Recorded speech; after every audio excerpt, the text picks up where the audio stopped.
time it is. It's time for Homos Talk Show. All I right, got you. it's time for the homo what. So we're gonna talk. Or What? what?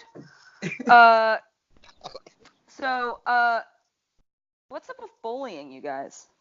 Like, let's talk about bullying because Let's talk it about it. seems like it's killing people. Literally, no, but seriously, the very sad thing happened recently where this poor boy, his name is Nigel Ahmad Shelby, and he committed suicide because he was bullied for being gay. And what's sad to me about this is that I hear these stories now and like they're terrible and they fill me with a deep sadness, but they're not surprising anymore. Like I feel like we hear about this so often, like not only with queer kids, but just with like children in general, where it's just like they're being treated in these awful ways. And like I remember when I was a child and I was being bullied, and it was awful. Like it was just the worst. And like I don't think that a lot of people either know or remember, or I don't know what it is, but just like what it's like to be a kid. I love kids, but kids can be so mean to each other, and it's like intense, and like we need to do something about it because it's been going on forever, and now it's really escalated because of the internet. And what should we do about that? Like should we, like should we start like implementing laws about bullying? And like like Aaron sends us notes every week for these topics, and like he made a really good point in the note to me, which is that like bullies often have bullies. So like how do we deal with that? Like, so what should we do? Chris, what should we do about this? Like honestly, we need to start. Bullying been taking place. I just feel like it's more of a highlight. The cameras are being put on bullying more because it's getting more serious. We Yeah. losing young lives. And a lot of time kids behavior is by example. A lot of the times, I could remember being younger and being bullied at some point, and we used to fight. Yeah. I'm from New Orleans, Louisiana, so all you gotta say is your mama, and I'm about to slap you. That's kind of how it worked. But growing up in that, I never thought about killing myself. I never thought about harming myself because it was just kind of a way of life. I feel like with all of like it's a whole lot of pressure being applied because bullying, I didn't get bullied because of my sexuality. I would get bullied because maybe I didn't have the new J's that came out, or maybe my shoes weren't as clean as the next person. You know what I'm saying? Things like that. Now the bullying is more towards sexuality. If you notice, a lot of these cases have something to do with sexuality, and I feel like that's why it's so important for parents to embrace their kids, because if the parents not embracing them, why would you expect the kids at school to embrace them? Then we have parents who are teaching their kids. It's beyond racial things that we dealt with back in the day. Now it's a discrimination against sexualities, and some of these parents are teaching their kids to not accept these things about other people. You understand what I'm saying? So it's creating, you know, for me, more, animosity between the kids because the adults are fucked up. And it trickles down. Like it's so many of these adults who are fucked up and forcing their way on their kids. And that's exactly what's being displayed in these schools. My heart went out to Nigel Shelby. It was very heartbreaking because that he was a handsome kid, and his mama, from what I understand, he was going through depression. So you never know what a person is going through. And she even said, if you guys read anything about it, she was like, I just never expected this to happen. She was like in disbelief, even though her son was depressed. She still, as a mom, did not understand how deep it was. You understand what I'm saying? Even with her knowing her son was depressed, you heard me? She didn't know how deep it was. She didn't know she was going to come home 6 o'clock that day and find her son dead. But all of this is because of the fucked up adults. I don't blame the kids. You understand what I'm saying? I blame the adults. I blame them for not leading their kids. And yes, I do. As far as the bullying, I do feel that at this point, it needs to be definitely addressed in a way where kids know that that is not all right.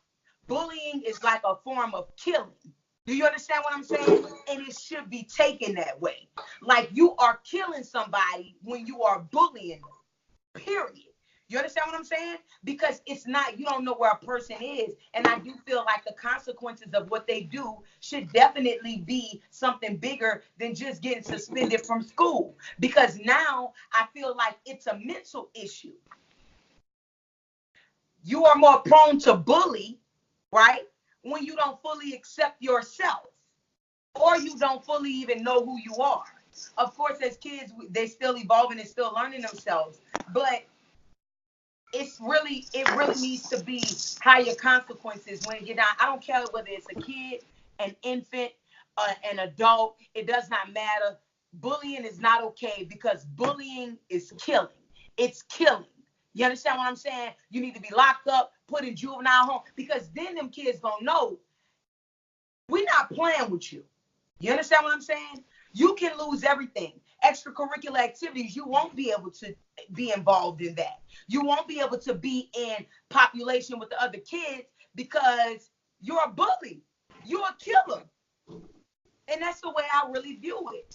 Because I have a 6-year-old daughter being raised. And she goes through that sometimes. You know, with kids saying something to her. But, you know, like I said, I'm from New Orleans. So, you know, I said, I guarantee you talk about their mama, they're going to feel some type of way.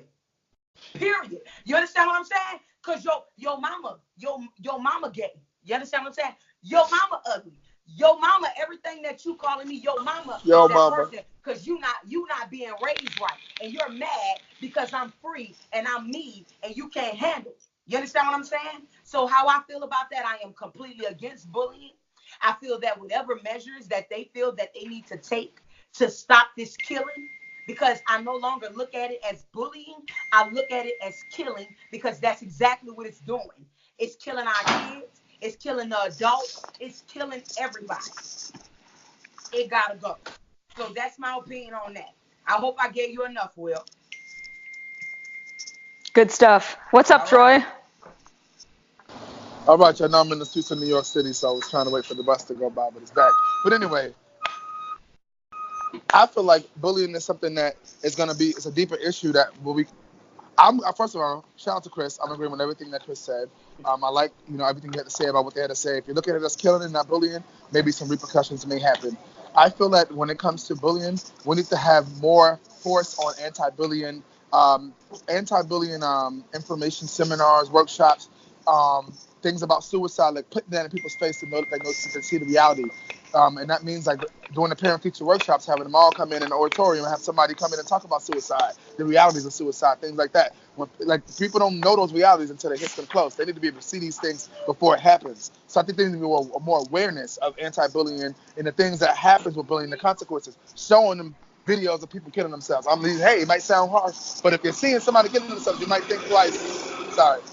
See somebody killing themselves, you might think twice about it. You know what I'm saying? Like, there needs to be some kind of repercussions for it. Because if they know what's going on, the realities of what's really happening when you bully somebody, the reality of what happens, like, maybe it needs to be even more like visual to see, like, make something where you see the realities of it. When you bully someone, they go home, this can happen. They might kill them, you know. But if someone says, hey, I love you, I give them a hug, what it changes. Like, just show them the physical aspects of how this, maybe something like that on a movie scale.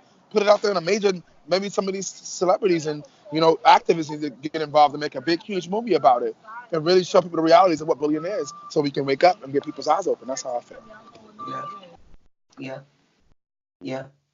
And bullying wasn't called bullying back in my day. It was normal. like for people to talk about you. And we used to rib, we call it rib where I'm from. You know, we used to rib each other, jank each other, and that's when you're going back and forth with words and talking about. But like I said, at the end of the day, bullying is your mama and your daddy fault. Period. Period. Point blank. Blame your mama. Blame your daddy. I feel like the most realistic bullies in like media that reflected how I've seen bullying that I've come across is in Stephen King. Mm-hmm. Like to me, like Stephen King captures that like perfect thing of bullying, where it's just like there comes a point in your life as a child where, and it's usually kids who are slightly older than you.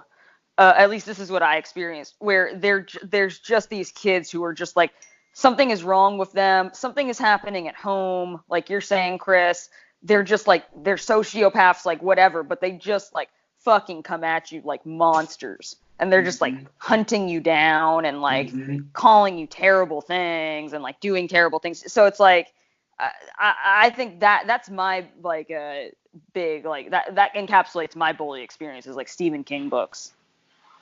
These kids, these parents have to embrace their kids, because even on the flip side with Nigel, you know, Shelby, I don't know the whole story, but I'm sure that mama have some type of regret when it got down to dealing with him. You know, like I said, the most important part is accepting your child and realizing you cannot force a lifestyle on them, and realizing that they are going to choose their own path, and being a good example through the process and embracing them through the process of everything. Accept your kids, be there for your kids. That's very important. Stop trying to force y'all lives on these kids, because it's killing them. Because really, the other kids aren't the bully, the parents are. Y'all are the bullies. Y'all are the bullies. That's what y'all doing. Y'all setting examples of bullying, because y'all trying to bully these kids into living a lifestyle the way you see fit, instead of the lifestyle that's for them. I'm done with it. I'm getting emotional. It's sad. All right now. I'm gonna calm the fire down. Put a little steam on it. Put a little water down the fire. Steam.